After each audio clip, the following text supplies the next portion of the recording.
Easy peasy, right? I think you can mark that prediction down as accurate.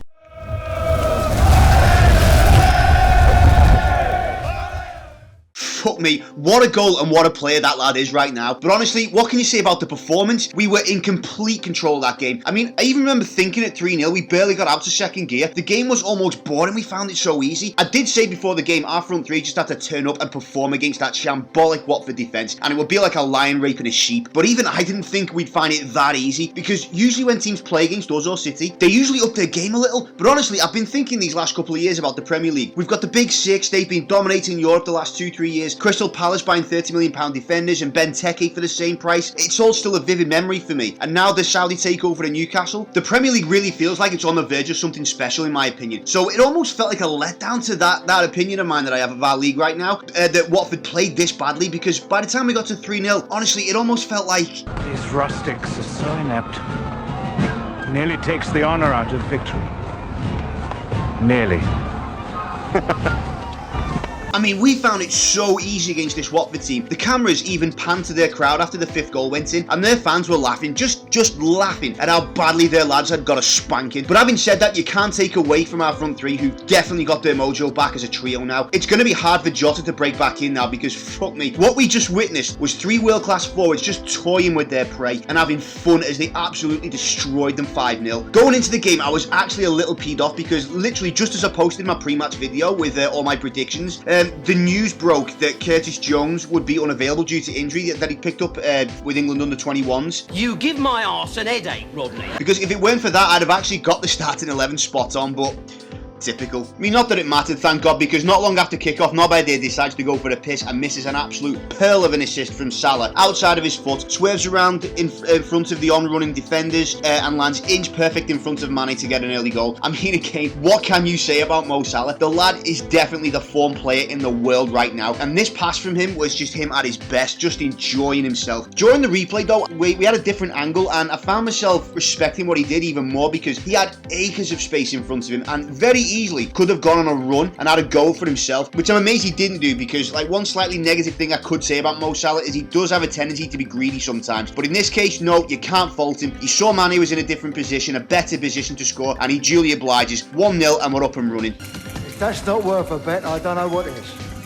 After this, Liverpool were just in complete control, and I am honestly amazed we only went in at the break 2-0 after Bobby got on the score sheet first, of course. Because if we'd actually got out of second gear, it could very easily have been more. I didn't think this was a particularly good performance, I really don't. I'll come on to it more later, but after 4-0 and before the 5th goal, Watford could very easily have scored. We just didn't get out of second gear at all, but in complete fairness, we just didn't need to, and you've got the sense that the lads would just dictate the pace of the game and take each chance as it comes in complete confidence of their superiority over what has to be said was just a dire opposition on the day. Watford's defence was a shambles, and you knew coming back out for the second half it was only going to be more of the same, and more of the same it was. Of course! It didn't take long before Bobby got back on the score sheet, and I have to say, this was where Watford's defence really showed how poor it was. A through ball goes through to Mo Salah, who was definitely offside, and it would have been given offside, but the Watford defender showed absolutely no awareness of this, because instead of letting Salah fall for the offside trap, he makes the stretch to try and block the cross, even though he absolutely didn't need to. This catches poor Ben Foster completely by surprise, as he has to drop and parry the pass back away, only because he had no time to react. It was more of a hit and hook with his gloves, and it falls straight into Bobby's path, who slots home comfortably. 3-0 thanks to some fucking dumbass Watford defending. Well,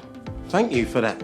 We didn't really score that goal, I don't think. It was more of a Watford fuck-up, but fuck it, I'll take it. Mo forces the error. Bobby's positioning was perfect. 3-0, easy. Still an entire half left to play. We're in complete cruise control, and honestly, you just knew more was on its way. But what happened next was just Mo Salah at his absolute best. I didn't think I'd see another goal as good as that one he scored last time out against City again anytime soon, but Jesus, I was wrong. It wasn't a particularly exciting or meaningful bit of build-up play. There were just too many Watford players back, and when Mo Salah receives the ball, it's one of them where you just assume he'll find enough space out wide to dink a crossover where you hope it'll find one of our little forwards in space, but more likely it'll be headed away by a Watford defender because there was just too many of them back. But what we witnessed...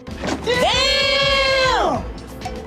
I mean, it came from nothing. He has 3 players around him, no space, and he somehow skins all 3 of them to go through on goal. One of them manages to get back and attempt an intercept at the oncoming shot. Mo tricks him and brings it back in to secure his space for a shot, and then just dinks it way out of Ben Foster's reach and glides it home for our 4th. I mean, look, all I can say about Mo Salah right now is I can't remember whether it was Red Men TV or Blood Red, but one of the big fan channels, the Liverpool fan channels, did a video after the City game asking fans who they think's better, prime Luis Suarez in his last year for us or Mo Salah right now. And honestly, my thought then was it's a bit too soon to be making that comparison because he's just been in some good form this season, but aside from that wonder goal, I don't think he's captured enough magic yet to be compared to Suarez because Suarez had about 5 or 6 moments like that in his last season plus the form. But now Mo Salah is starting to capture magic consistently too. So my honest answer to that is ask again at the end of this season because if he carries on like this, it will be a bloody tough call.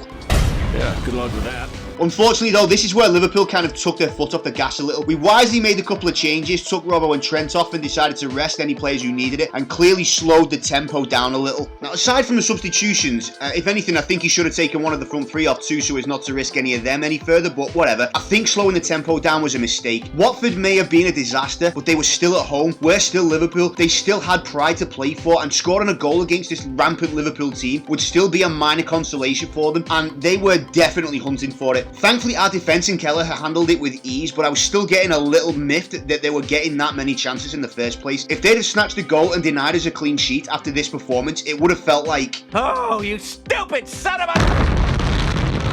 Anyway, thankfully it wasn't to be, and one final attack on the 90-minute mark resulted in Bobby grabbing his hat-trick, which I'm made up about. I did say before the game that Gary Neville's assessment of our front 3 as a trio this season was frustratingly accurate. They just weren't quite clicking, and Bobby in particular felt like he dropped down a level compared to the other 2. But after scoring 2 goals the other week and a hat-trick in this game, Mane started to find some consistency in scoring again, and Mo Salah rivaling anything Messi and Ronaldo can produce. It finally feels like we've got our front 3 back to their best now.